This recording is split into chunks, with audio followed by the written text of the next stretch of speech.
Bueno, el objetivo de la charla de hoy es tratar de presentar algunos argumentos, que es uno de los puntos más neurálgicos, de mayor interés tanto para ustedes como para los demás, y a veces considerado como un punto débil desde nuestra visión, en el sentido de que parece que nosotros no tuviéramos, llamémoslo así, conciencia social. Y que no nos preocupan los problemas sociales. Hablamos tanto de economía y de tecnologías, esas cosas, y la verdad que lo que importa es caminar por las calles y ver que hay gente que está mal y que no tiene, parece, alternativas para salir adelante. Entonces, ¿qué vamos a decir? ¿Qué vamos a decir en defensa del capitalismo? Algunas cosas se han dicho ya, por supuesto, en alguna de las conferencias anteriores. De agregar algunos argumentos más. Primero, veamos algunos hechos, algunos datos acerca de lo que estamos tratando de defender. Y los primeros datos que voy a presentar van a mostrarles a ustedes que lo que estoy asumiendo es una posición consecuencialista en términos éticos, es decir, estoy mostrando resultados, como si los buenos resultados justificaran algo. Después, tal vez sí, ¿no? Es una posición respetable dentro de la ética, distintas posiciones que se llaman consecuencialistas y que argumentan que los actos son correctos desde el punto de vista ético si dan buenos resultados. Bueno, empecemos por ahí, veamos los resultados. Bueno, estos son 250 años de capitalismo. Esto es menos 10.000 años antes de Cristo, 7.500, 5.000, etcétera. El 1 en realidad, o sea, el comienzo del año 1 sería el 0, el año 500, el 1000, el 1750 y el 2000. En las líneas esas vemos dos cosas. Hay una línea, están casi superpuestas, pero hay una que es un poquito más oscura, que va por ahí, que es la línea del ingreso per cápita. El año 10.000 antes de Cristo es interesante porque es más o menos lo que se estima es la época en la cual el ser humano dejó de ser nómade, descubrió la agricultura y se asentó. Y por lo tanto, al asentarse, dio origen a lo que ahora llamaríamos civilización.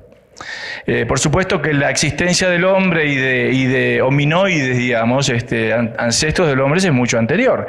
Pero tomemos desde acá. Se han hecho algunos estudios, por supuesto que tienen que ser imperfectos, dada que las condiciones, estimando de que el ingreso per cápita de la población, es decir, ingreso per cápita por individuo por año, en esa época era de $100 al año. En el 7.500 era de $100 al año, menos $5.100 al año, menos $2.500, $100 al año. Alrededor del año 1000 antes de Cristo, ese nivel de ingreso per cápita había subido a $150. $150 al 500 antes de Cristo, al comienzo de la era cristiana $150, $150 después, y se llega a $200 en el año 1750, en el cual aproximadamente podríamos decir, tal vez podríamos decir, ese es el origen del capitalismo, la revolución industrial. Desde el año 1750 hasta ahora el ingreso per cápita subió de $200 a 6.600. Y miren lo que es esto, una línea chata durante más de 10.000 años, 11.750 años, y en 250 se pasa de $200 per cápita a 6.600. No solo eso, la otra línea es la línea de la población. ¿Cuánta gente había en el mundo? Y miren eso, había 100 millones, después pasan más o menos acá pasan a 500 millones, y miren a partir de lo que llamaríamos el origen del capitalismo, la cantidad de población en el mundo aumenta también a 6.000 millones en el año 2000. Quiere decir que no solamente se ha aumentado el nivel de ingreso per cápita de 200 a 6.000, sino que además se lo ha hecho para 5.000 millones más de personas de las que había antes. Ahora hay 5.000 millones de personas que antes no existían. Y además, con un ingreso promedio, después voy a volver sobre esta palabrita del promedio, muchísimo, muy superior. Acá van los datos, por ejemplo, ¿no? Porque como se ve mal la curva, menos 10.000, ingreso per cápita 100 y había 4 millones de personas. 10.000 antes de Cristo. Menos 7.500, 100 per cápita, 5 millones de personas. En el menos 2.500 ya subió a 20 millones de personas. En el menos 1.000 a 50, en el menos 500, como ustedes ven, a 100. La cantidad de personas, fíjense que cae para el año 500, en la época más oscura de la Edad Media, cae a 190, después vuelve a crecer, y el salto que pega de 1750, de 720 millones de personas a 6.000, y el ingreso de 200 a 6.600. Yo no sé si después se puede seguir conversando después de este cuadro. Pero sí se puede seguir, y yo me voy a poner después del otro lado y les voy a decir cuál es la crítica que puede surgir no obstante estos datos. Bueno, otro. Este es un muy conocido economista que se llama historiador Madison, tiene todo un libro con estadísticas, ha tratado de recomponer estadísticas y él pone de nuevo PBI per cápita en la historia del mundo desde el comienzo de la era cristiana hasta el año 2000. Lo mismo, ¿no? Más o menos coincide. Fíjense que empieza en 1700, 1800, por ahí, y llega más o menos al mismo dato que la otra vez. Ingresos y trabajo. 80% extremadamente pobre, hoy el 35%. Esto a ustedes no les importa, pero a las madres sí. 58 horas se pasaban realizando tareas de limpieza, ahora 15. Yo digo que a las mujeres, sobre todo, les interesa ese dato. Vamos ahora sobre los países pobres en particular. Fíjense esto. El PBI per cápita aumentó 86% en los países de ingresos altos en ese periodo, pero aumentó más en lo de los Países Bajos y aún más en los países medianos, de ingresos medianos. ¿Ok? Paso. Vamos a la tecnología, esta es más fácil y más conocida. Y le voy a contar una anécdota. Tuve la posibilidad de estar en Haití 2 veces. Y en una de ellas tuve que ir. Estuve en Port-au-Prince, en otros lugares, pero en una de esas ocasiones tuve que ir a una ciudad pequeña que se llama Hinge. Hinge está en la meseta, arriba de la montaña, bastante perdida, caminos de tierra casi intransitables, tuvimos que vadear 5 ríos, etcétera, pero llegamos finalmente a la ciudad. Y estábamos recorriendo con el auto la ciudad, porque no vale la pena contar qué es lo que teníamos que hacer, y yo pregunto, ¿hay algún teléfono? Habíamos parado en algún lugar. Y el señor, el guía, nos dice, sí, hay uno. Y yo pregunto, ¿hay un teléfono? Sí, me dice, hay uno. Hay un teléfono en la ciudad. Ah, hay un teléfono en la ciudad. Sí. ¿Y dónde está? Justo ahí está la telefónica. Ahí es donde está el teléfono. Y miro, y había un cartel que decía, en panne. Para el que sabe francés, no funciona. Digo, el único teléfono que había no funcionaba. Bueno, yo estoy seguro de que hoy, incluso con medio de toda esta tragedia que hay en Haití, gran parte de los haitianos tiene teléfono. ¿Sí? ¿En base a qué? Es lo mismo esto, el mismo dato de ahí arriba, ¿no es cierto? Se ha abierto a la competencia de oferentes, hay empresas privadas que lo ofrecen, se acabaron en buena medida los monopolios estatales del teléfono y ahora los pobres hablan por teléfono, antes estaban absolutamente incomunicados. Bueno, sigamos con los datos. Desarrollo humano. ¿Sí? Los países de ingreso bajo pasaron de 0,40, ese es el indicador. El índice de desarrollo humano es un índice que realiza el PNUD que mide básicamente 3 cosas. Un nivel de educación, expectativa de vida y nivel de ingresos. Y con eso arman todo un índice. Los países de ingreso bajo pasaron de 0,40 en el 75 a 0,56 en ese índice. Los de ingreso medio de 0,57 a 0,77. Los de ingreso alto también. La expectativa de vida creció 18 años. ¿No? Pero fíjense lo que dice acá el dato ¿no? En los países desarrollados pasó de 69 a 79 y en los países en desarrollo de 45 a 65. Es decir, casi 5 meses han estado ganando de vida por año. Con lo cual, irónicamente, dice cada cumpleaños están festejando 2 en realidad. Y bueno, hay ahora 450.000 personas mayores de 100 años, 10 veces más. Expectativa de vida, vamos a ver algunos datos acá. Bueno, antes de la Revolución Industrial estaba entre el 20 y el 50% de la mortalidad infantil. En el 60, 12,2, ahora 5,1. Quiero explicar, porque de nuevo, para no leer, ¿qué quiere decir esto? Menor expectativa de vida que países de ingreso alto. Quiere decir que un país de ingreso mediano en el 60, comparado con un país de ingreso alto, tenía 23 años menos de expectativa de vida. Ahora tiene 9 años menos que un país desarrollado. Un país de ingreso bajo en el 60 tenía 26 años menos, ahora tiene 20 años menos. Y un país menos desarrollado tenía 30 años menos y ahora tiene 27. ¿Sí? Hasta acortando la brecha en ese sentido. Más sobre la expectativa de vida. De nuevo acá, ¿no? Tasa de mortalidad infantil por cada 1.000 nacidos vivos. Esto es de nuevo. En los países de ingreso mediano en el 60 tenían una tasa de 80, ahora 24. 112, ahora 69 y así. Sigamos.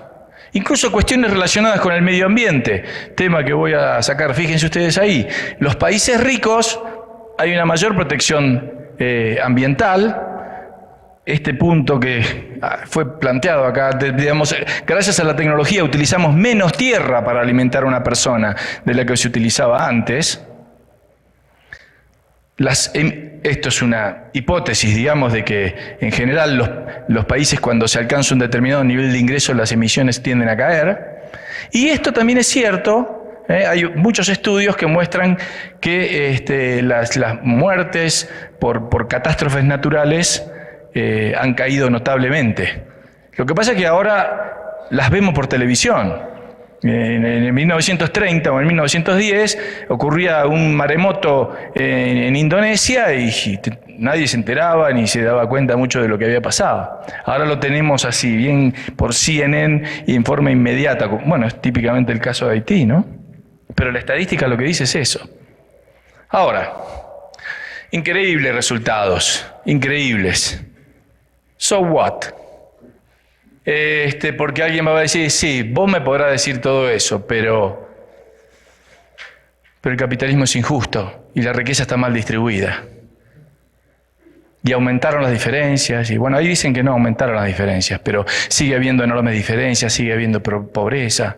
Así que a mí, ¿qué me decís? ¿Que hay teléfonos y qué sé yo? Si hay injusticia social.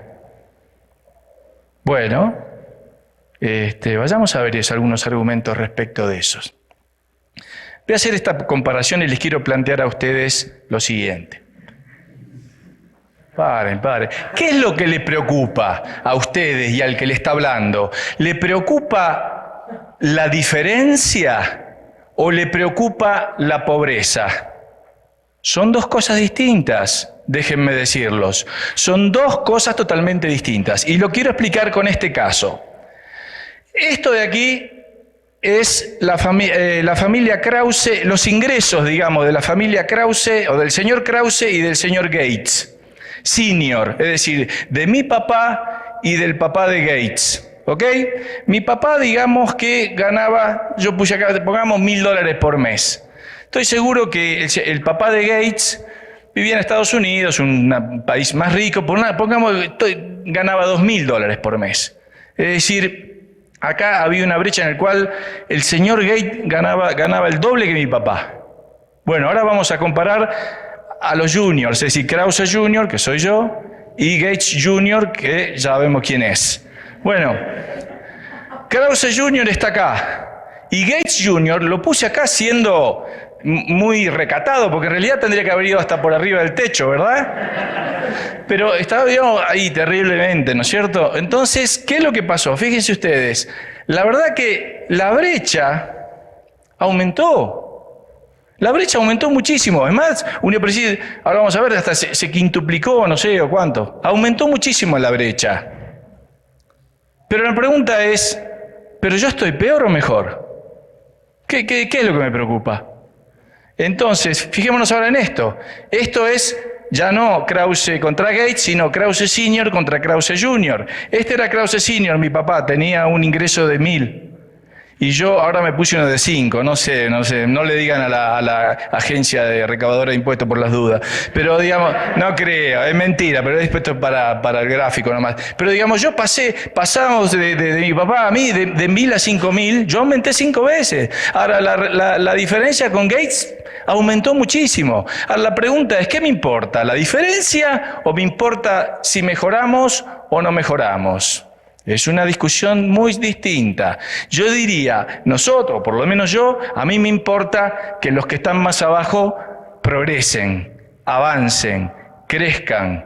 Si se aumentó o no la brecha, no me importa. Si Gates se hizo recontramillonario, no me importa. Es más, de hecho, es un premio en última instancia a contribuciones que le han hecho que me han permitido a mí también aumentar de 1.000 a 5.000, porque yo ahora tengo laptops y computadoras que mi papá no tenía.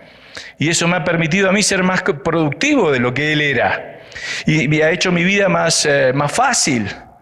Entonces, realmente creo que hay una enorme hipocresía cuando nos enfrentamos contra la crítica de la mala distribución del ingreso. Perdón, entonces no nos importa la distribución del ingreso, nos importa si los pobres, a mí me importan a vos te importará la distribución del ingreso, a mí me importan los pobres. Y yo quiero saber si los pobres están yendo mejor y si están avanzando y si tienen más oportunidades de progreso.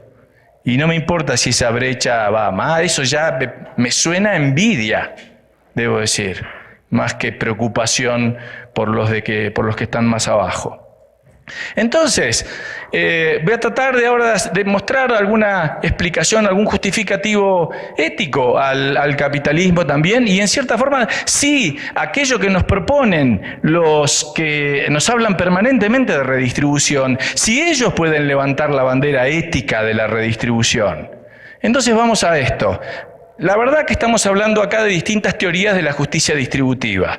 Esto es un área que ya llamaba de la filosofía política, en la cual, o moral, voy a presentar a 3 autores muy sencillamente, porque no tenemos tiempo, pero en forma injusta hacia todos ellos. Pero tenemos básicamente 3 posiciones a las que quiero presentar acá. La primera es muy conocida de un autor, John Rawls, en el cual hay una cierta justificación a las políticas redistributivas con un argumento teórico que plantea que una persona detrás de un velo de ignorancia respecto a cuál va a ser su situación futura una vez llegada a la sociedad, es decir, supongamos que todavía no he nacido y no sé dónde voy a nacer en la sociedad, en esa situación en la cual no sé dónde me va a tocar caer, si en la familia Gates o en la Krause o en una villa o en un shantytown de cualquier lugar del mundo, en esa condición, diría Rawls, seguramente haríamos un acuerdo para garantizarnos de que por lo menos haya algún tipo de desigualdades, pero que las desigualdades que existan sirvan para los que están peor. ¿Cierto? Porque, por ejemplo, generan mayor crecimiento económico o algo así. Pero que no hay diferencias entre las personas que justifiquen que esas diferencias existan. O sea que hay una complicada, debo decir, y muy elaborada elaboración filosófica para justificar una teoría redistributiva. Luego hay una posición utilitarista en la cual el utilitarismo en general tiene ese dicho que dice la mayor felicidad para el mayor número. Entonces lo que importa es que se maximice la cantidad de riqueza y de pronto no tanto cómo está distribuida. Por lo tanto, el utilitarista, comparando una situación en la cual yo tengo 2 y él tiene 2, y una situación en la cual él tiene 1 y yo tengo 9, diría que esta segunda situación es superior porque en su conjunto el mayor beneficio es más grande, no importa que de pronto él tenga menos. Estas dos, la de Rawls y el utilitarismo, son filosofías morales consecuencialistas, están evaluando éticamente el resultado. Por otro lado, una tercera posición, Rawls era profesor de la Universidad de Harvard. Robert Nozick también era profesor de la Universidad de Harvard y polemiza, digamos, con Rawls, escribe un libro muy famoso que se llama Anarquía, Estado y Utopía, donde presenta una posición, llamémosle así, de filosofía moral libertaria, en la cual Nozick básicamente dice, no hay que pensar en el resultado, lo que hay que pensar es en la moral del proceso, por el cual ese resultado se obtuvo. Y si el proceso es moralmente justo, en el sentido de que no se violó los derechos de nadie, entonces el resultado va a ser justo. Porque si nos ponemos a hablar sobre el resultado y queremos obtener un determinado resultado, vamos acá a cometer injusticias. Es decir, las personas somos diferentes. Por lo tanto, vamos a obtener resultados diferentes. Si queremos obtener resultados iguales, las vamos a tener que tratar en forma diferente, lo cual va a ser una injusticia, va a ser una violación de sus derechos. Lo importante, dice Nozick, es la justicia del proceso. Los resultados van a ser diferentes, pero el asunto es que en el proceso de obtener esos resultados no se cometan injusticias, no se violen derechos. Ahí un poquito complicada la cosa. Vamos a simplificarla con un ejemplo. Supongamos que los que estamos acá ahora decidimos hacer un partidito de fútbol. Y bueno, hay que armar los equipos, y ustedes arman los equipos, y yo digo, yo armo uno, pero resulta que escondido acá de pronto lo traigo a Messi. Este juega para mí, en mi equipo. Y dirán ustedes, qué piola, tiene ventaja, ¿no es cierto? No, pero la verdad es que hay que igualar las condiciones, tiene que haber igualdad de oportunidad. Entonces, ¿sabes qué? Messi que juegue con un yeso, porque ahí más o menos emparejamos la cosa. Bueno, está bien, emparejamos la cosa, pero ¿y los derechos de Messi? ¿Dónde fueron a parar? Nozick pone un ejemplo con un famoso basquetbolista que, como ya no lo conocemos, yo, renuevo el ejemplo de Nozick ahora con Messi, a quien conocemos a todos. Entonces, supongamos una situación, dice Nozick, en la cual todos tenemos ingresos iguales. Todos ganamos lo mismo. O sea, estamos en el óptimo de lo que quiere el redistribucionismo igualitarista. Y que de pronto aparece este señor Messi, que juega muy bien. Entonces resulta que se hacen campeonatos de fútbol y hay partidos de fútbol. Pero hay un club que, viéndolo a Messi, le dice a Messi, yo quiero que usted juegue para nosotros. Y Messi dice, como sabe que es consciente, le dice, bueno, hagamos una cosa. Yo estoy dispuesto a jugar por ustedes, pero yo quiero el 75% de cada entrada. Es decir, que cuando vayan los hinchas al partido, cuando van a sacar la entrada haya 2 buzones y en este pongan 25 y en este pongan 75 para mí. El que quiere venir a ver, viene. ¿Ok? Y el que no quiere, no viene. ¿Ustedes están de acuerdo? Y él hace un contrato con el club y el club dice, sí, estamos de acuerdo. Muy bien, se hace ese contrato, se juega el campeonato, los hinchas muy entusiasmados por ir a ver a Messi van y ponen 75 acá y 25 acá y el campeonato termina. No importa si ganó o no pensemos en el resultado. Pero sí lo que nos importa es que el resultado es que al final del campeonato Messi tiene muchísimo más dinero que todos los demás. Producido una diferencia que antes no existía. La pregunta que se hace Nozick es, ¿podríamos decir que es injusta? Fue todo voluntario. El club lo contrató voluntariamente. Los hinchas fuimos y pusimos la plata ahí voluntariamente porque disfrutábamos de verla a Messi. No se violó el derecho de nadie. Sin embargo, se produjo la desigualdad. ¿Vamos a decir entonces que esa desigualdad es injusta? No, dice Nozick.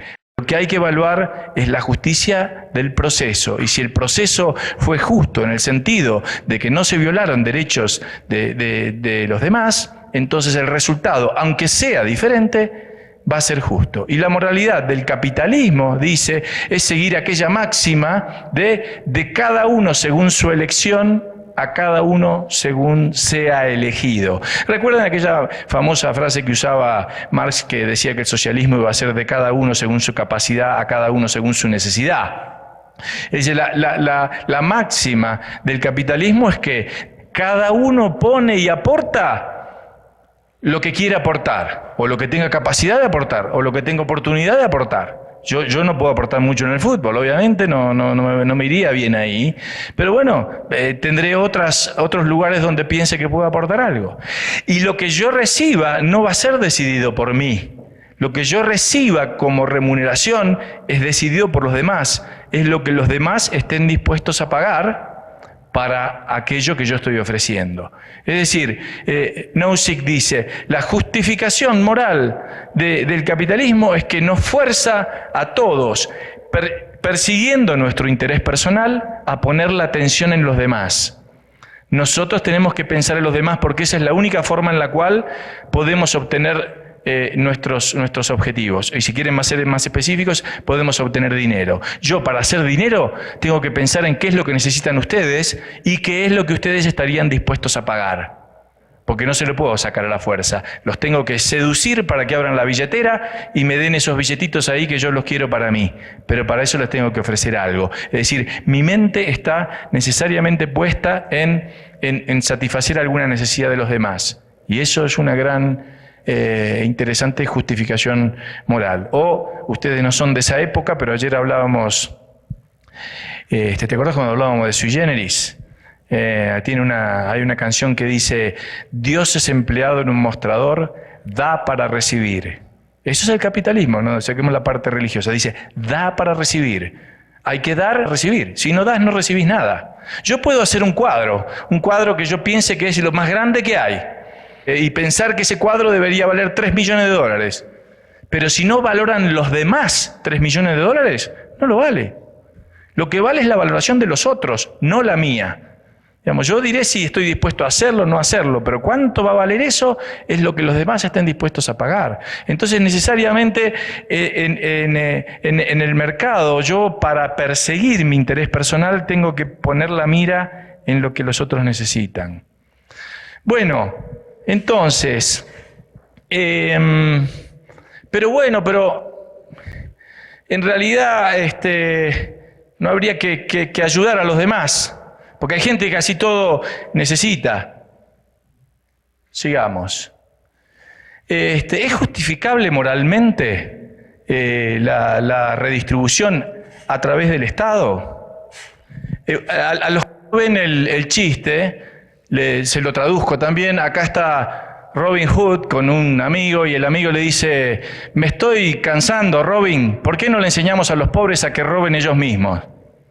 Estaba cansado ya de robar él a los ricos para darle a los pobres. Que vayan y roben ellos directamente, dice. Pero la pregunta es así.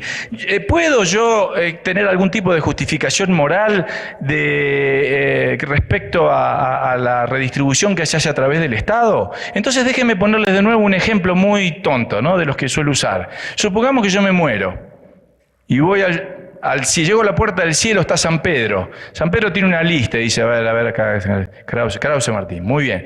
Krause, para entrar acá usted va a tener que contestar algunas preguntas. Y yo, no sé, bueno, a ver, adelante. De cajón yo creo que se viene esta pregunta que me dice, ¿usted qué hizo por los demás? Yo empiezo a transpirar y empiezo a decir, tanta clase que daba, yo estaba siempre ocupado, que viajando, que los aviones, no tenía mucho tiempo. Entonces, en el medio de la desesperación, le digo, bueno, pero yo pagué impuestos y con los impuestos se hicieron hospitales y se hicieron viviendas para los pobres. Y San Pedro me va a mirar y decir, no me venga a mí decir eso, usted cuando pudo no los pagó, y además la verdad que se los sacaron por la fuerza, y además le voy a decir que lo que vale para entrar acá es su esfuerzo, su dinero y su tiempo. Así que por favor vaya ahí al limbo, vamos a ver qué hacemos con usted. Bueno, ahí voy yo y parto y ahí estoy esperando, digo, ¿qué harán ahora conmigo acá? Bueno, por ahora resulta que se muere el director de Acción Social del gobierno local o de la provincia, digamos, y encargado de hacer viviendas para los pobres. Y él llega a la misma situación, le buscan el nombre y le hacen las preguntas, y le cae la misma pregunta, ¿y usted qué hizo por los demás? A él le sale la respuesta más fácil, y dice, yo hice cantidad de casas para los pobres. Y San Pedro le va a decir, no señor, usted hizo eso con el dinero que le sacaron a la fuerza a los demás. Y usted cobraba por eso, se cobraba un sueldo y tenía vacaciones extraordinarias, buenas también, todo eso. Acá lo que vale para entrar acá es lo que usted hizo con su tiempo, con su dinero y con su esfuerzo. Vaya al limbo que hay otro esperando y vamos a ver qué hacemos con ustedes. Y entonces ahí estamos los dos y me parece que ninguno de los dos entramos con esa respuesta. Entonces, porque de última y en cierta forma, digamos, esa forma de hacer redistribución a través del poder público es algo así como si yo estuviera en el tren o en el bus, ¿no es cierto?, y sube el cieguito pidiendo dinero, entonces yo hago así, yo meto la mano en el bolsillo del de al lado y le doy. Muy bien, es una gran acción. Mira, este señor qué grande, le está ayudando al cieguito. Sí, ayudando al cieguito, pero le robé la plata al otro. Le saqué la plata al de al lado. Así no, eso no es lo que la justificación moral de ayudar a los demás. Entonces, ¿qué es lo que nos dice el capitalismo respecto de estos problemas? Bueno, la verdad es que todos los que ustedes se van a enfrentar y nos van a criticar, tienen como un valor principal o valoran muchísimo el concepto de la igualdad. Pero ¿qué igualdad? De nuevo, vimos que ya quise poner el ejemplo, la igualdad de resultados plantea serios problemas, ¿no es cierto? Porque tendríamos que tratar a la gente en forma diferente. Bueno, entonces tal vez podríamos decir nosotros, siguiendo a Nozick, lo que importa es la igualdad ante la ley, es decir, igualdad de trato, ¿no es cierto? Pero muchos de ustedes van a sentir en el corazón, digamos, y van a recibir este mensaje de que lo importante es que haya igualdad de oportunidades. Ahora, estuve discutiendo con algunos de ustedes, ¿no es cierto?, este punto. ¿Es posible que haya igualdad de oportunidades? La verdad que no. No es posible. Porque el hijo de Bill Gates no va a tener las mismas oportunidades que mi hijo o que el hijo de o cualquiera de ustedes.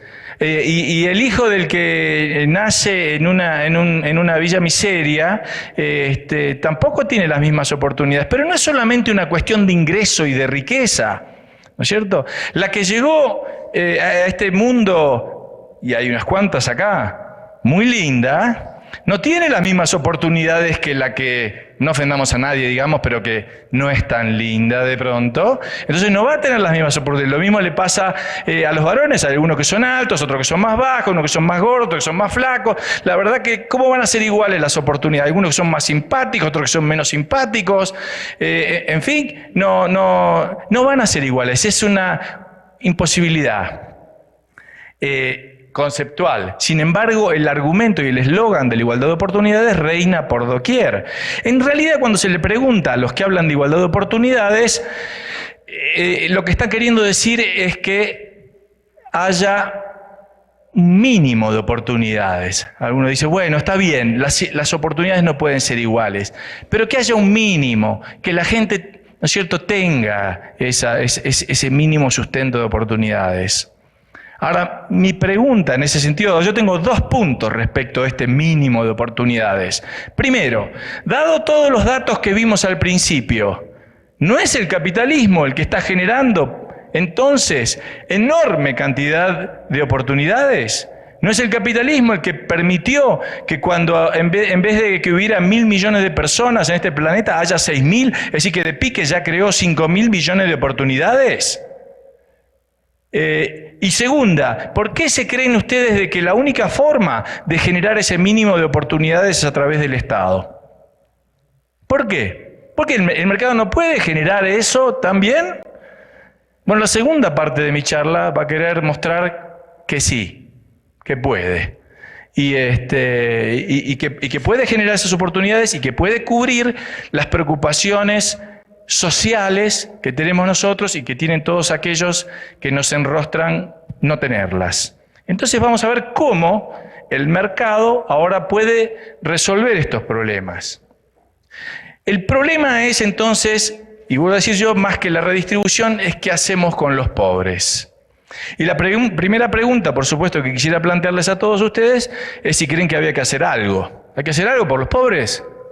Sí, nunca estuve en un auditorio que alguien dijera que no. Y si alguien decía que no, era alguno que quería, en fin, hacer una broma. En general, sí, es una pregunta inútil, todo el mundo va a decir que sí, incluso yo también. Ahora, la segunda pregunta básicamente es, bueno, ¿con el dinero de quién hay que hacer algo? ¿Con el propio o con el de todos o con el ajeno? Y en este sentido, al contestar esta segunda pregunta, es otra forma de decir si lo vamos a hacer vía el mercado o vía el Estado. Y en este sentido, esta división la voy a hacer tomando la definición que todo el mundo acepta de la ciencia política respecto de lo que el Estado es. Para la ciencia política, no para los liberales, digamos, para la ciencia política de toda naturaleza, el Estado se define por ser el monopolio de la coerción, el monopolio del uso de la fuerza. Entonces, lo que define el Estado es eso, la coerción. Y lo que yo llamo mercado es todo el área de no coerción. A veces se habla de que hay un tercer sector, ¿sí? ¿Por qué? Porque se divide a esta área voluntaria con fines de lucro o sin fines de lucro. Para mí no tiene mucho sentido, porque la gente lo hace actividades, digamos, para alcanzar sus objetivos, sean dinero o sean satisfacciones de otro tipo. Pero son acciones no coercitivas en el ámbito del mercado, en el cual entrarían entonces transacciones que se hacen por dinero u otras que no se hacen por dinero. Entonces, vamos a ver, o quiero plantearles a ustedes qué tenemos en cada una de estas dos áreas. Vamos primero a ver qué es lo que hay en el mercado. Bueno, ¿qué es lo que puede hacer el mercado contra la pobreza? Yo voy a plantear tres cosas. ¿Qué tres cosas puede hacer? En principio, algo que es fundamental para la pobreza es generar riqueza. Obvio, generar riqueza, pero no es solamente el hecho de generar riqueza. El hecho de que se genere riqueza trae dos soluciones. Una de ellas es que al haber más riqueza hay menos pobres, digamos. Y la segunda es que al haber más riqueza, los que son ricos ahora tienen más dinero para ayudar a los pobres. Entonces, el hecho de que haya más riqueza en general en la sociedad es un gran aporte, digamos, para resolver el problema de la pobreza. Luego voy a señalar aquello que vamos a llamar ayuda mutua, ahí le puse ayuda propia, pero es ayudarnos entre nosotros. Y tercero, voy a hablar acerca de las posibilidades de ayudar a los demás sin buscar ninguna reciprocidad. Es decir, en la ayuda propia o en la ayuda mutua buscamos reciprocidad. Yo te ayudo, pero cuando yo necesite, por favor, vos me ayudás. Pero hay una tercera posibilidad que es yo te ayudo y no te pido nada a cambio. Simplemente te ayudo. Entonces vamos a ver esas tres. Empecemos por la primera. Bueno, algo dije ya respecto de del año 10.000 y de la revolución industrial. Vamos ahora a algo más inmediato. Habrán visto esta película, Slumdog Millionaire, ¿sí? Pero déjenme darles un dato. La línea de pobreza, hay dos líneas. Hay una de pobreza extrema y otra de pobreza que es un ingreso de $1 por día o de $2 por día. La línea de pobreza se estima que es $2 por día. 1.200 millones de personas traspasaron ese límite entre 1990 y 2005. 632 millones en China, 117 millones en la India. ¿En virtud de qué? En virtud de que los dos países abrazaron el capitalismo. No hay otra explicación. Abrieron sus mercados, abrieron sus economías, recibieron la inversión privada, generaron puestos de trabajo y hicieron que esta cantidad de millones de personas superara esta barrera. Este es un típico ejemplo de el capitalismo en marcha. ¿Y por qué puse acá Slumdog Millionaire? Porque se hace millonario en realidad con el concurso, vieron la película, ¿no? Pero la actitud de él es notable, porque es una actitud en la cual nunca, en ningún momento en la película, el personaje piensa que tiene un derecho a ser ayudado. Él lo único que hace es trabajar, moverse, salir del pozo. Estaba, ustedes recuerdan, en el barrio más pobre de Mumbai. Y sale de ahí. Ya antes de ganar el concurso, él ya tenía un trabajo, estaba trabajando, ya había salido del pozo, había salido con su propio esfuerzo. Nunca reclamó, nunca hizo como haríamos en nuestro, nunca hizo un piquete diciendo a mí me tienen que venir a ayudar y el Estado me tiene que venir a dar eso. No. Sabía que tenía que salir ahí por su propio esfuerzo, y precisamente es esa iniciativa individual y ese esfuerzo y ese ahorro y esa voluntad de trabajo la que está haciendo que estos millones en China y en la India superen entonces ese nivel de pobreza, en tanto en cuanto se ha generado un marco de normas que les permite hacer eso y que antes no se lo permitía. Bueno, ahora, vamos a una de las formas más importantes en las cuales el mercado genera riqueza y permite salir de la pobreza es a través de la generación de empleos. Un trabajo es una de las mejor ayuda que se le puede dar a alguien que tenga alguna necesidad. Obtener un trabajo no solamente es bueno desde el punto de vista material, porque recibe un ingreso a cambio de ese trabajo, sino que es además bueno desde el punto de vista psicológico, porque la verdad es que es bastante distinto ganarse el pan que recibir una dádiva. Es psicológicamente superior, le da más autoestima a la persona que sabe que puede mantenerse a sí mismo y a su familia, que simplemente vivir de la caridad o del subsidio del Estado o de la ayuda de los demás.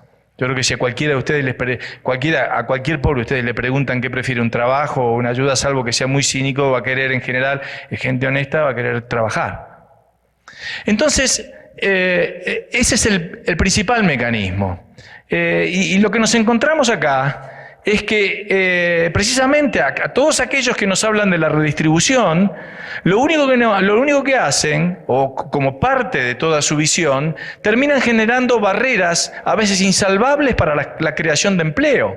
En particular, por ejemplo, a través de la legislación laboral, en la cual, bajo el supuesto eslogan de los derechos de los trabajadores, se sigue sumando ley, regulación y ley y regulación y ley y regulación una tras otra, con lo cual ya contratar gente se hace carísimo y se generan altos niveles de desempleo. Y una muestra clara de que la legislación laboral termina destruyendo empleos, es que cuanto más legislación laboral hay, más mercado laboral negro existe. Por ejemplo, en todos nuestros países de Latinoamérica, no sé los datos en todos, en el caso de la Argentina hay un 40% de las relaciones laborales son en negro. ¿Y qué quiere decir eso? Quiere decir que cumplir con todas las normas es imposible. Porque no es solamente que los capitalistas son sanguinarios y no quieren pagar. No habría esos empleos, no existirían si tuvieran que cumplir con todas las cargas y con todos los impuestos que tienen que pagar. Entonces, gracias que se generan en ese ámbito, porque si no todos esos estarían desempleados. Sin embargo, la verdad es que yo quiero contarles a ustedes una historia que en este caso va a estar más relacionada con mi país, pero que es común a todos nuestros países latinoamericanos.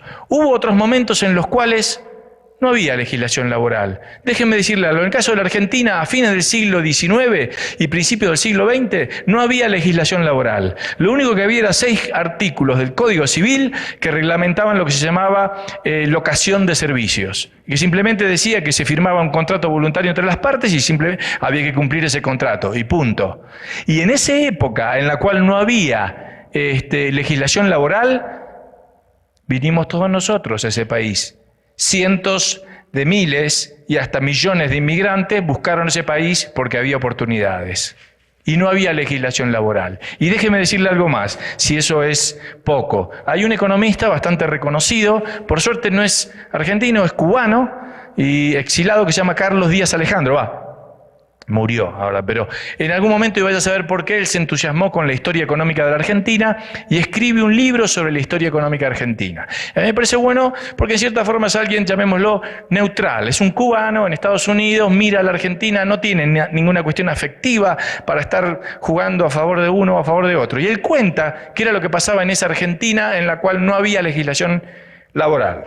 Y dice: en la segunda mitad del siglo pasado, se refiere al siglo XIX porque él escribe en el XX, la mayor parte del mercado de trabajo argentino se integró con rapidez al régimen capitalista. A los trabajadores se los empleaba y despedía por meras razones económicas, pero la mano de obra a su vez podía desplazarse con libertad dentro del país y salir o entrar de él sin ninguna traba. Por otra parte, a pesar de alguna que otra desocupación cíclica, de 1860 a 1930, la Argentina en general se caracteriza por una economía en plena ocupación.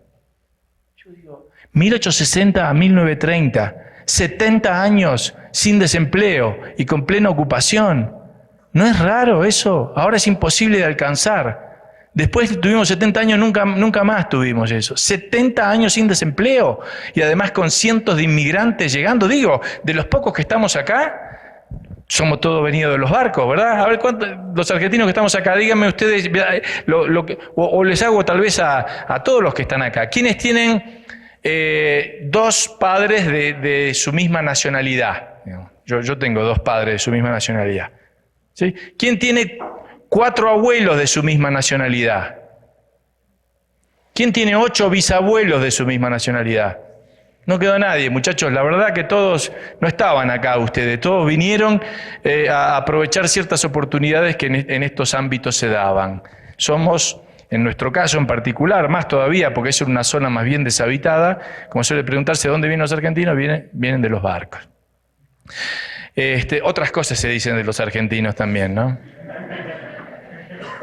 Suelen decir, ¿qué tienen en común Superman y un argentino modesto? Que ninguno de los dos existe. Bueno, dejémoslo ahí. Sigue Díaz Alejandro, porque dice que no solamente había, no había desempleo. Uno puede decir, bueno, no hay desempleo porque los salarios eran muy bajos. Ah, sí, los salarios eran muy bajos. ¿Y por qué se creen ustedes que nuestros abuelos fueron ahí? ¿A morirse de hambre? ¿Qué es lo que dice Díaz Alejandro? Los datos sobre salarios de 1900 a 1930 son más abundantes. Los salarios reales en La Pampa eran, al parecer, superiores a los de algunas ciudades europeas. Una comparación entre las tasas de salarios en Buenos Aires, París y Marsella en 7 categorías diferentes muestran que las tasas salariales de Buenos Aires eran superiores a las de Marsella en todas las categorías, alrededor de un 80%, y superiores a casi todas las de París en alrededor de un 25%. Salarios más altos, sin legislación laboral, muy increíble. Uno puede decir, bueno, pero las condiciones de trabajo tal vez, dice, los salarios, así como el tiempo libre y las condiciones de trabajo, también propendían a mejorar, según parece, a un ritmo más acelerado que el Producto Interno per cápita. Bueno, resulta que acá teníamos una máquina de generar empleos que después se frenó, se trabó y ahora no puede generar más. Bueno, esta es una de las grandes formas en las cuales resolvemos buena parte de los problemas de la pobreza. La foto que no comenté acá en realidad era típicamente en nuestros países. Esta en realidad es de Ellis Island, ¿no? En Nueva York. Todos los inmigrantes pasaban acá y les revisaban los ojos a ver si estaban enfermos, cosas así, pero entraban miles de inmigrantes, ¿no? En el caso de Buenos Aires hay un museo que era el Hotel de Inmigrantes. Ahí bajaban los inmigrantes y los metían al principio todos en un hotel, porque venían con una valija y nada más. Y bueno, y después cada cual arrancaba ¿para dónde? Para donde fuera. Pero bueno, encontraban trabajo, prosperaban, sus hijos ya después tenían otro nivel, iban a la universidad, etcétera, etcétera. Bueno, ahora, pero nos preocupa, bueno, pero y la salud, y la educación, y la vivienda. ¿Qué puede hacer el mercado en eso? La verdad que el mercado no puede satisfacer estos problemas. ¿Perdón? Acá creo que hay que separar 2 temas. Una es, ¿puede el mercado proveer el servicio? Esa es una. Y la segunda es, ¿puede la gente acceder al mercado? Esa es otra. Es decir, en una habría como una imposibilidad de proveerlo y en otra habría un problema de no poder acceder a un mercado que sí existe. Entonces, en Haití, de nuevo, y ahora voy a la anécdota, cuando iba para ese lugar, para Hinge, en esa ruta toda poseada y maltrecha, íbamos ahí con una camioneta a los altos y de pronto yo veía caminando al costado de la ruta chiquitos, chicos, divinos, todos con unos trajecitos a cuadros o de colores, obviamente eran uniformes. Y entonces pregunto, ¿y a dónde van estos? ¿A escuelas? ¿A escuelas privadas? ¿En Haití? Sí, parece que el 50% de los haitianos van a escuelas privadas. Entonces, claro, ustedes dirán, bueno, pero a lo mejor la educación no es buena, la salud no es buena en la India, la educación no es buena en Haití. Obvio, pero eso es porque son pobres, no porque el mercado no pueda proveer. Es otra cosa.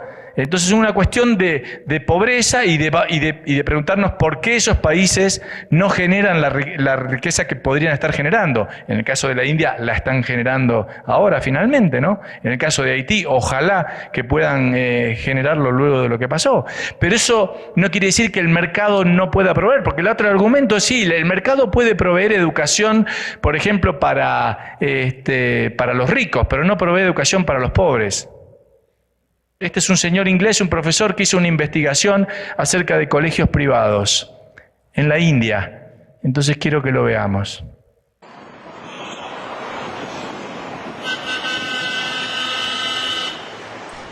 Down the back streets of Hyderabad, as in any other Indian city, into the slums and low-income areas, something remarkable is going on. On almost every street corner, there is a private school opening. Budget private schools for very low-income families. Schools charge perhaps $20 per year.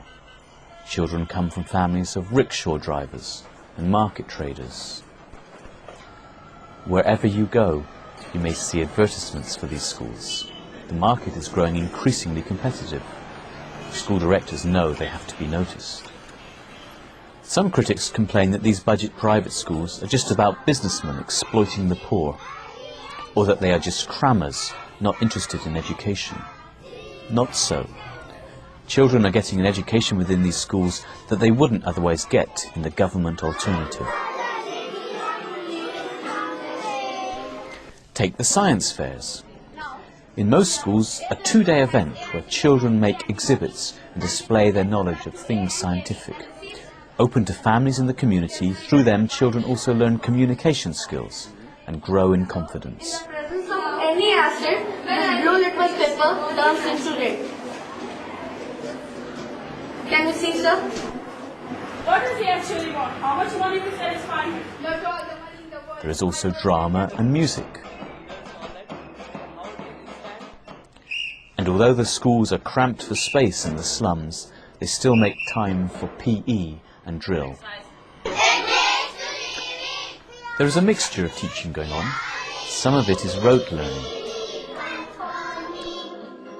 Other lessons bring in children, peer teaching. And some of the teachers are trained in the schools themselves.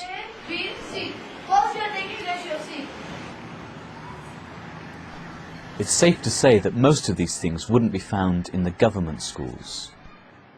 Okay, and how many children are here? 130. Okay. A recent survey found that in only 53% of government schools for the poor was there any teaching going on at all.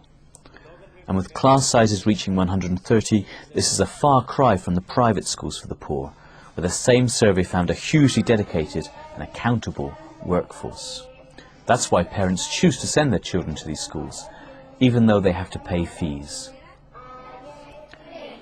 Of course, everything isn't perfect in the budget private schools. The buildings leave a lot to be desired. Facilities, resources, mostly these are inadequate. Few schools have libraries. When they do, these are often poorly equipped. And regarding computers, the schools are in a double bind. Government says that computer education is compulsory. Usually the schools can't afford these, so we have to resort to the kind of teaching we see here. So you're learning computer science here, but there's no computers. No computers. No. We just learn about the computers. What Yes. books you have? The curriculum isn't the only government regulation that these schools have to follow. Regulations on playground size, teacher recruitment, language of instruction, funds kept in banks, etc., etc., etc., leave the schools reeling and open the door for petty corruption. There's plenty that is good in these schools, but plenty still to be done. The spirit of community self-help is alive and well here, but it could do with some support and nurturing. Sunshine, S-M-I-L-E. Have you got the sunshine, S-M-I-L-E? Wherever you may go, what goodness you may show. Have you got the sunshine, S-M-I-L-E? les cuento, hay otro que yo lamentablemente me olvidé de traer. Él se mete también en Nigeria, en Lagos, en la peor villa de Lagos, y encuentra en el peor barrio una cantidad enorme también de escuelas privadas, y la verdad que con un video extraordinario y muy interesante. Es decir, lo que trato de señalar acá es que el mercado puede, ¿sí? Y muchas veces los inconvenientes que tienen son por regulaciones y normas gubernamentales que hace falta que tengan que cumplir con esto, con aquello, lo cual lo hacen o imposible o tremendamente caro. Entonces, termino rápidamente lo conceptual. Dije que había 3 cosas, que era una, el generar riqueza y puestos de trabajo. La segunda es la ayuda mutua. Todos nuestros países tienen una gran historia de ayuda mutua, y yo les pido a ustedes que por favor recorran y encuentren lo que se llamaban sociedades de socorros mutuos, que eran formadas por los inmigrantes cuando llegaban a nuestros países, y generaban esas sociedades en las cuales uno se hacía miembro, pagaba una cuota y recibía servicios de salud, de pensiones e incluso de pensiones a las viudas, y siempre era simplemente pagar una cuota a este tipo de instituciones. Es decir, yo me hacía miembro, ayudaba con mi aporte a los demás, pero cuando me tocaba a mí yo recibía ayuda entonces de esta institución.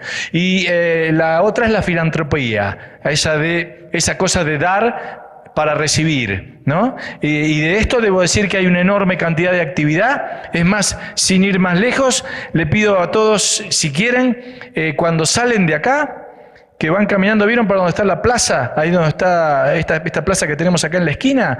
Cruzando la plaza hay una iglesia amarilla, ¿sí? En la iglesia amarilla al lado hay que entrar y hay que ver una institución de filantropía. Tomen el folleto. Yo debo decir que tonto me lo olvidé en el hotel. En el folleto explican todo lo que hacen, todos los servicios que le dan a la gente pobre, atención médica, etcétera. Tienen oficinas en Londres y en Nueva York. Esta gente que está acá, a una cuadra, tiene oficinas en Londres y en Nueva York para recolectar fondos. Es muy increíble. Y si uno se pone a ver toda la actividad que hay, también es notable. Y es esa acción voluntaria de ayudar a los demás sin esperar nada a cambio. En este caso es nada más por la satisfacción psicológica. Recuerden que para los austríacos el valor es subjetivo, entonces mi valoración subjetiva me genera placer y utilidad el hecho de ayudar a los demás, y eso es lo que ocurre con la beneficencia. Y por último, ya que nos queda, bueno, está bien, todo esto es lo que hace el mercado. Ok. ¿Qué es lo que puede hacer y el Estado? Supongamos que acá queda todavía algún resabio socialista de ustedes en sus fondos de sus corazones. ¿No habría que hacer algo a través del Estado al respecto? Bueno, no solamente lo digo esto en broma, tal vez muchas veces una cosa es el óptimo, el ideal que uno puede plantear acá, otra cosa es la situación real que uno se enfrenta, por ejemplo, cuando a un José Piñera tiene que hacer algo, ¿no es cierto? ¿Qué podría hacer? ¿Qué es lo que se puede hacer a través del Estado? Bueno, describo las posibilidades sin juzgarlas en estas. Desde el punto de vista económico decimos básicamente hay dos: o se subsidia la oferta o se subsidia la demanda. Subsidiar la oferta es lo que ocurre en casi todos nuestros países. El Estado va y pone hospitales, construye casas para los pobres, pone escuelas públicas, las administra. Es mal administrador. Es muy mal administrador, no gerencia bien. Los hospitales se vienen abajo, no tienen remedio, no tienen gasa, no tienen, las escuelas son malas, los maestros se juntan en sindicatos y hacen huelgas y piden más y más y más, y no importa si rinden o no rinden, y así sucesivamente. No es buen administrador el Estado. Entonces, lo que se abre, una posibilidad que algunos plantean, es que subsidiar a la demanda. Es decir, que en vez del Estado gastando en ofrecer estos servicios, eso mismo que gasta en ofrecer esos servicios, se lo dé a la gente que necesita y que la gente salga a comprarlos en el mercado. Esto es lo que suele llamarse normalmente política de vouchers. En vez de yo financiar hospitales y eso, lo que hago es voy y le doy a los pobres un vale para ser utilizado en servicios de salud, y le digo, elija usted dónde quiere utilizar este dinero para obtener una cobertura de salud. El argumento atrás de esto es que así estoy aprovechando los beneficios de la competencia, porque esta gente, al poder elegir entre ir a uno y a otro, pone a los proveedores en competencia y por lo tanto se alcanzan altos niveles niveles de eficiencia. Esta es una propuesta relativamente novedosa, digamos. Algunos se preguntará, ¿hay experiencias de esto en el mundo? Sí las hay. Y la que le voy a mencionar tal vez sea para muchos de lo más asombrosa. ¿Quién utiliza vouchers en educación y en salud? Suecia. ¿Suecia qué? ¿El paraíso del socialismo democrático? Suecia. Suecia hace eso. Chile también. En otra forma distinta, ¿no? El presupuesto sigue al alumno, no es con un vale, pero el concepto similar, también algo en Inglaterra y en algunos estados de los Estados Unidos. Es decir, son una opción, digamos, en cierta forma, si ustedes quieren, más moderna de algún tipo de política pública vía el Estado. Pero, en fin, yo lo que quería era, en términos generales, plantear el problema, plantear las soluciones que hay posibles y cuáles serían o cuáles podrían ser nuestras respuestas para cuando seamos etiquetados de cerdos capitalistas. Bueno, muchas gracias.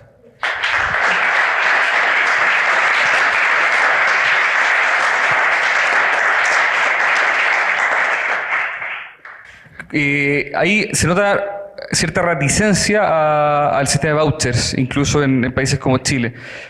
¿Cuál crees tú que es la crítica que se le hace al sistema y cómo se puede resolver esa crítica? ¿Cuál es la crítica, ya que estás? Por ejemplo, ¿cuál es la crítica que se le hace en Chile? Hay desconfianza de cómo puede funcionar y también hay una crítica más ideológica de que es privatizar un sistema que debiera ser público. Claro. Bueno, pero ahí ya es una crítica, te diría, ideológica. Hay gente que no le importa si la gente recibe o no recibe el servicio, sino que lo que le interesa en realidad es que el Estado lo haga. Y la verdad que cuando lo hace el Estado no lo recibe, o no lo recibe bien. Acá lo que básicamente además hay una cuestión que vos estás haciendo esto que ahora en el management se llama empowerment. Le estás dando el poder de decisión al necesitado, no al funcionario. Cuando vos subsidiás la oferta, vos te encontrás con esa directora del colegio que viene y te atiende y vos tenés que tratarla bien porque si no, no te atiende o no acepta a tu hijo, etc. El poder está en el funcionario que recibió el dinero vía el presupuesto. Si yo ahora le di el dinero al padre, ese funcionario incluso, puedo suponer que someto a competencia a escuelas que aún siguen siendo públicas incluso. Ahora el poder está en manos del consumidor. Y ahora esa directora de escuela o ese médico del hospital tiene que preocuparse por conseguir vouchers, porque sus ingresos están atados a eso, como cualquier otro. Tiene que salir a buscar ingresos, tiene que salir a vender servicios. Y por lo tanto cambia radicalmente su actitud. Ahora yo tengo que ofrecerle algo que, como decía antes al principio, ofrecerle algo que la gente valore y que lo lleve a estar dispuesto a darme el dinero a mí. Con lo cual tengo que darle un buen servicio. Entonces creo que el resto puede ser, ya te digo, por una cuestión ideológica, puede haber problemas de funcionamiento específico que desconozco en el caso particular de Chile, y puede haber un problema de empezar a instrumentar un sistema hasta que se sabe cómo funciona. Pero si no, después yo creo que en las alternativas entre provisión pública a la oferta y a la demanda, me parece que esta es muy superior. Con respecto al tema ambiental, que es una de las más criticados por los socialistas hacia el capitalismo.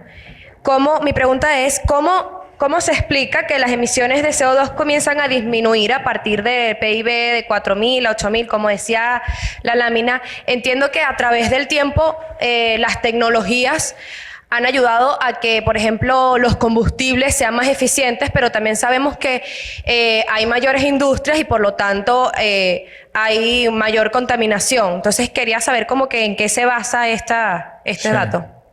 La verdad que el tema ambiental daría como para otra charla completa de esta, ¿no? Y tal vez haya que incluirla en el futuro, dada la importancia del tema. Simplemente recogí algunos datos señalando algo que diría que en cierta forma es evidente con solo verlo.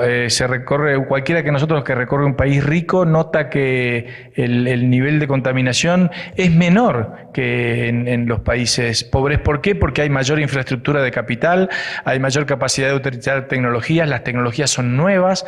Voy a poner un ejemplo que es medio... No es bueno, pero trata de señalar. Por ejemplo, cuando vas a un país pobre, encontrás autos más viejos. Los autos más viejos contaminan más. Porque tienen por un lado tecnología más vieja y porque el otro lado al ser más viejos ya están fuera de punto, ya los escapes largan humo, etcétera. Si vas a un país más rico, los autos son más nuevos, tienen tecnología más nueva, más avanzada y están aparte más a punto, contaminan menos. Entonces, fíjate por ejemplo, para poner algunos ejemplos, tuviste el desastre de 3 Mile Island, el escape nuclear. No murió nadie en 3 Mile Island. Tuviste el de Chernobyl. ¿Sabes la cantidad de gente que murió en Chernobyl? ¿Sabes la contaminación que se encontró en los países socialistas cuando cayó el socialismo? Y la verdad que era un desastre la protección ambiental dentro del socialismo. Es decir, lo que está diciendo es que con mayores niveles de riqueza que además generan mayor preocupación ambiental. Porque al que vive ahora en Ruanda, Burundi, vos no le podés decir que se ocupe del medio ambiente. El tipo dice, yo me tengo que ocupar de comer. ¿De qué me hablas de medio ambiente? Yo voy y corto el árbol porque con eso cocino. ¿Qué voy a hacer? No me queda... Vos me decís ahora que yo tengo que proteger el medio ambiente y no tengo que cortar el árbol. Me muero de hambre. ¿No es cierto? Entonces la protección por el medio ambiente o la preocupación por la protección es una preocupación que surge cuando ya satisfaciste algunas necesidades básicas y por eso surgen los países desarrollados y no en los países pobres. Por eso lo que hay que hacer es lograr que los países pobres dejen de ser pobres y ahí van a poder también contribuir y a mejorar su calidad ambiental. En el caso de los vouchers, ¿cómo haría uno para qué alternativas, mecanismos de control para que no se negocie en un mercado negro, por así decirlo? Y número 2, en el caso de salud, tal vez no es la visión ideal, pero un paso para encontrar soluciones sería incorporar tal vez una autoridad reguladora de precios, aunque si no es la política liberal ideal, para que no se aumenten, para cuando uno tenga la posibilidad de elegir eventualmente si llegara a crearse un monopolio natural, etcétera, privado, no haya un ente regulador de precios que no se torne excesivo para algunas personas que no pueden acceder. ¿Por qué va a haber un monopolio? La única forma que puede haber un monopolio es si un gobierno cierra la entrada de la competencia. Si no, no habría monopolios. Si querés que bajen los costos, en realidad, bajarle los impuestos, abrir la importación de medicamentos. Hay países pobres que aplican aranceles a la importación de medicamentos. ¿No es ridículo eso? Hacen los medicamentos más caros precisamente para los pobres. Tenés cantidad de vías en las cuales lo que tenés que hacer es al revés, no aumentar el control y la participación del Estado, sino al revés, aumentar la competencia. Porque hay dos formas de controlar. Una forma es tratar de controlar vía el Estado, vía el funcionario, que normalmente después tiende a ser cooptado por los lobbies y termina no controlando nada.